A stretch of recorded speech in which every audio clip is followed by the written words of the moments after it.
Hello everyone and welcome back to my YouTube channel. My name is Hannah and I film videos twice a week on a Wednesday and a Sunday.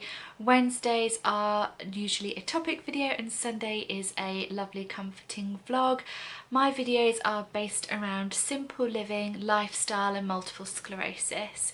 If you're new to my channel and you've been enjoying my videos so far, I'd love it if you'd hit that lovely red subscribe button, hit the notification bell, and then you will never miss one of my uploads.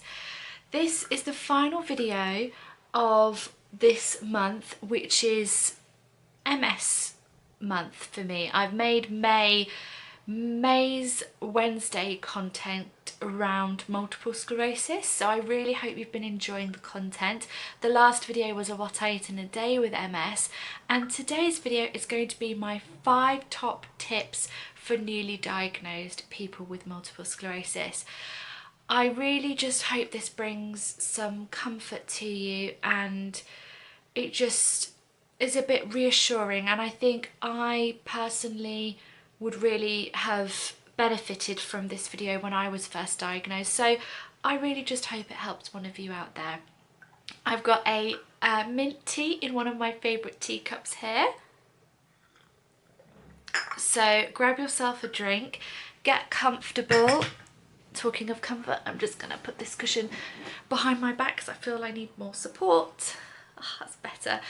And we'll jump on into the video. Now, if you see me looking down, I've just made a couple of notes on my phone, so I will be looking down occasionally just to remember what I've written down. So the first thing I'd like to say about being newly diagnosed with multiple sclerosis, for me personally, it was a relief in a strange way, because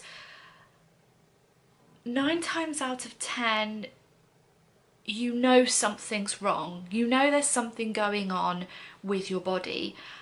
And for me, for a long time I felt that I was going mad, because doctors would tell me, oh, you're just depressed, you just have anxiety, it's all in your head. I mean, technically it is all in my head and spinal cord, but I was kind of told that, you know, almost to a point that there was nothing wrong with me.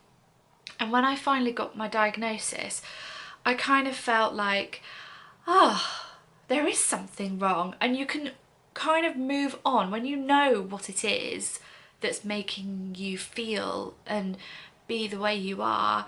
You can then kind of deal with it after that. But when you're in that limbo stage, it's very daunting, it's very scary, it's very distressing, stressful, upsetting. So if you are in that limbo stage at the moment, I completely sympathise with you. I completely understand what you're going through, and I really hope you get some answers very soon. So we're going to jump on into the video. Now, these 5 top tips I would say take with a pinch of salt. Obviously I hope they help you, but everyone with multiple sclerosis reacts differently, is at a different stage with it. And you know, I was diagnosed with relapsing remitting MS. Some people are diagnosed with active relapsing remitting, some are diagnosed with progressive MS and, you know, secondary progressive MS. So we're each in our own little bubble, so to speak. So my first point is, my first top tip is, allow yourself time to adjust to the diagnosis. If you feel like you want to have a cry, have a cry. If you feel like you just want to scream, scream. If you want to just swear, just allow yourself time, the process to go through how you feel.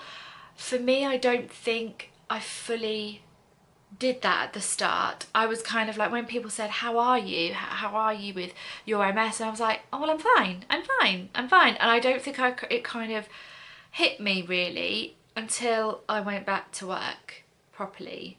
That's when it hit me. But I've done a video about work in MS, which I will link up at the top here, and my newly diagnosed story of MS, which again I'll link up here or down below for you to check those 2 videos out. But I would definitely allow yourself time to adjust. Now, I went to, it was almost like an AA meeting, my local MS Society charity meeting. I went with my mum when I'd only been diagnosed probably a week, 2 weeks, and it was lovely but terrifying all at the same time, because everyone there was in a wheelchair, had an aid, and I thought, oh my gosh, is this my life? Is this what I'm gonna have? And it isn't necessarily going to be like that. And I remember someone saying, oh, it took me 7 years to come to terms with the diagnosis, and I was like, oh my god, this is insane, I can't cope with this, Mum, take me home. But now looking back, I can totally understand, I can get it, why it took her that long, because at the beginning, I think I kind of blocked it out, blocked my emotions out, and blocked out how I was truly feeling, and I just kind of carried on as if nothing had happened. The depression side of it affected me probably a couple of years later. So I was diagnosed in 2014. So 2016, 2017 was when I experienced my first bout of depression. And the only way I can explain how that felt was I just felt nothing. I felt just, I wasn't necessarily sad, I wasn't tearful. I mean, I was, but I just felt,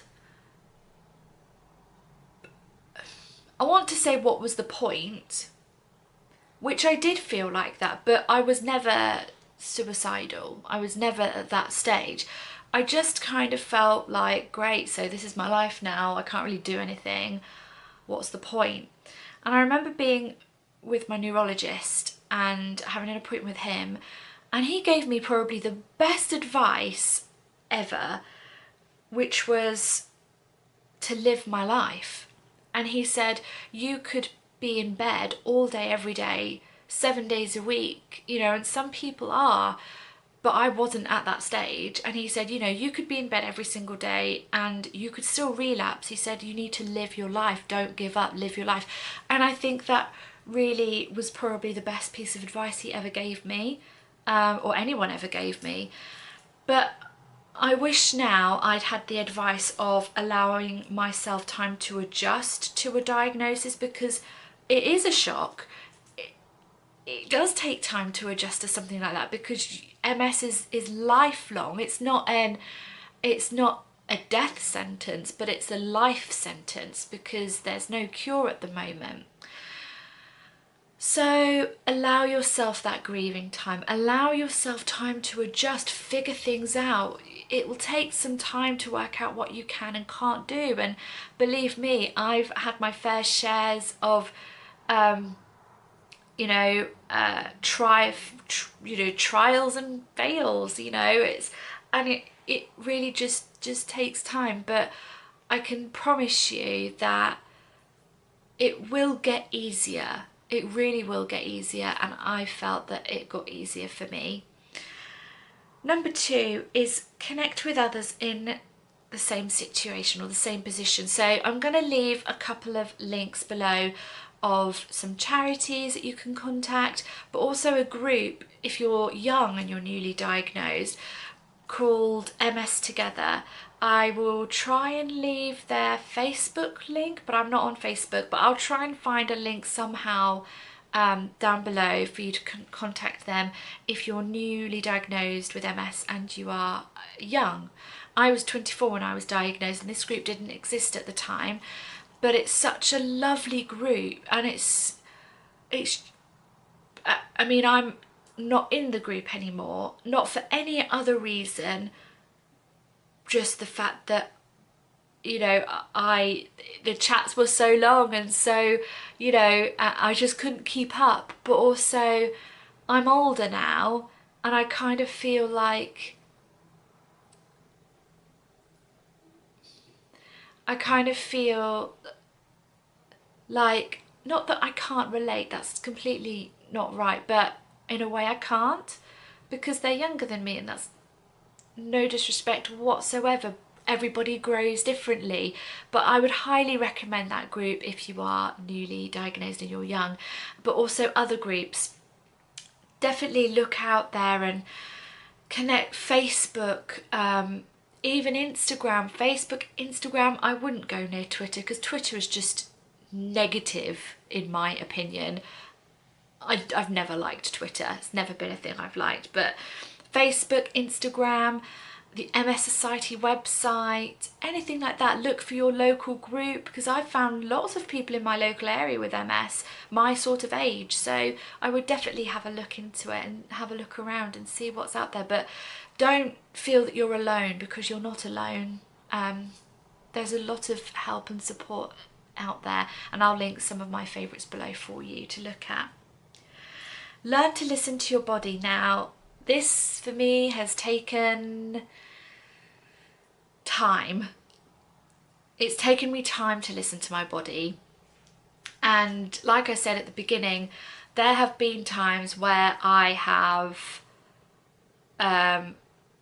made mistakes, not listened, been completely riddled with fatigue, but kept going when I should have rested. You will start to learn what your body needs, and you will also start to feel the signs when you can't genuinely do something. There's a difference between you can't do something, or you need to find an adaptation to that limitation, as opposed to you just can't be bothered. Saying no is definitely not a bad thing in some circumstances. You know, you need to put yourself first. And if you struggle to do a particular task, just say you can't do it. Now, it took me so long to be able to do that. Like, it took me such a long time to stand up to some people and say no, and say that I can't do that at the moment.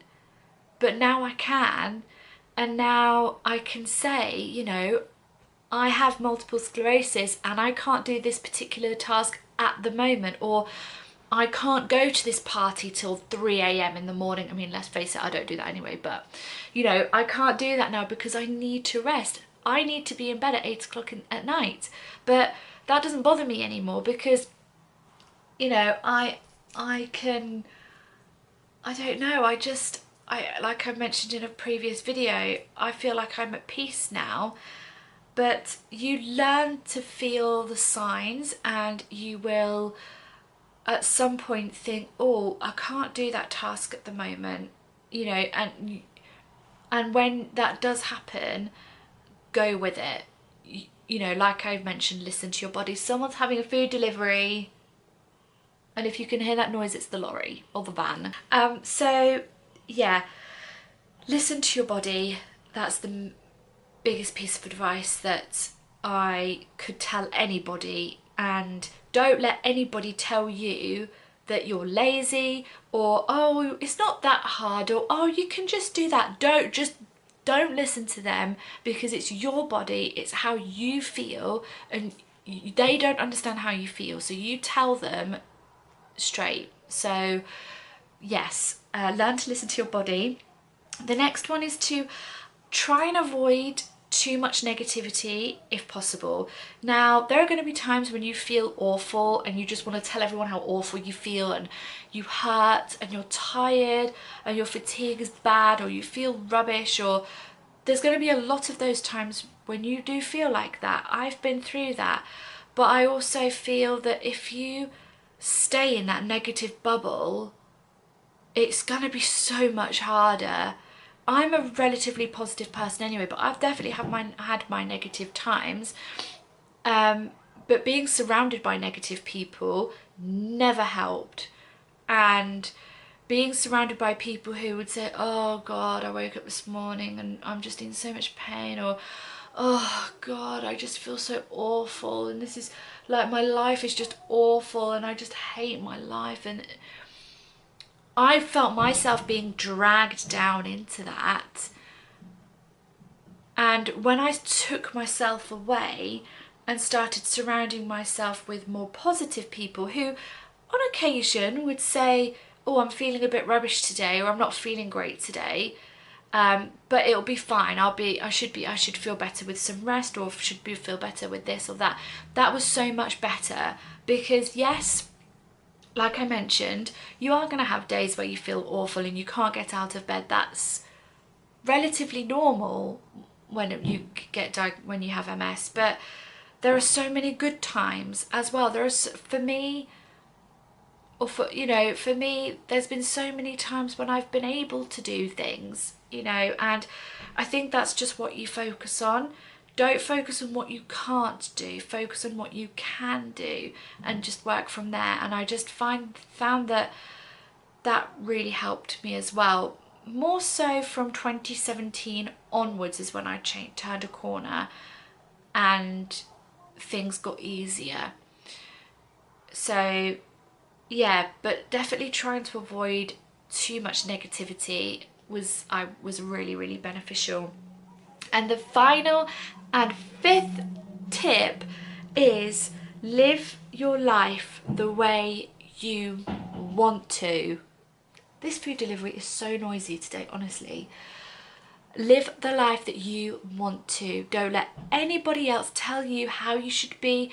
If you want to have a PJ day for a whole day, or you want to just stay in bed all day, do it. And don't let anybody else tell you otherwise. Don't let anybody else tell you that you shouldn't do it, because if that's what your body needs, that is what your body needs. Listen to your body. Your body is a temple, and you need to look after it, and you need to care for it, nurture it, and do what you want to do. If you want to go run the London Marathon, train for it and go and do it. Go and smash that London Marathon. If you want to climb Mount Kilimanjaro, you go and climb Mount Kilimanjaro. If you want to run up all those stairs in Philadelphia like he does in Rocky and stand there with his arms up in the air like that, go and do it. Do whatever you want to do, and don't let this condition stop you. But at the same time, if you want to be in bed, snuggled up, watching Netflix for a whole day, don't feel bad about it. It's totally fine, and you deserve it. You deserve to have Netflix and chill days. You deserve to spend time looking after your body. You deserve to choose the life you want to live. You deserve to adjust the life to make it better for you, Like, I was told back in the earlier days when I wanted to reduce my hours that I was too young. No, you're not. No, you don't need to reduce your hours yet. You don't need to go part-time yet. You're too young. You're too young. But they didn't take into consideration that I have a chronic illness, and working full-time was just not feasible. I relapsed so much, and when I eventually had the courage to say, no, I can't, that's when things changed for me. And I just think you have the power to do whatever it is that you want to do. And if that's living a more simple, slow life, go for it. That's the life I want to live now. I love being at home with my husband and our cat and pottering about, and I love a very simple, slow, almost solidarity life now. I don't need to go to parties. I don't need to do all this big event stuff. I love living my simple life, and that is the life I continue to live. So with that being said,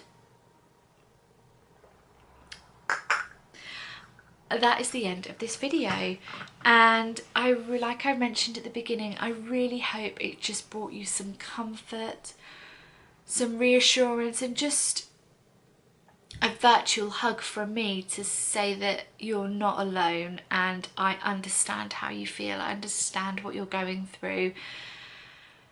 And I just thought this video would round off the MS series quite well. So yeah, I plan on doing another multiple sclerosis series in the future on Wednesdays. So if there's anything you want to know, if there's any topics that you want me to cover, if you want to see any sort of MS related video, then please leave it in the comment section bar below so I can film that in the future. But for June, going forwards on Wednesdays, the video topic will be slow living. So every Wednesday in June, on a Wednesday, there will be a slow living video waiting for you at 5 p.m. I really hope you enjoyed this video. Please give it a thumbs up if you did like it. Leave me any comments in the comment section bar below. And if you are new and you would like to see more content from me, please be sure to subscribe, as it really does mean the world to me. I will see you all in Sunday's video. Take care, and I will see you soon. Bye.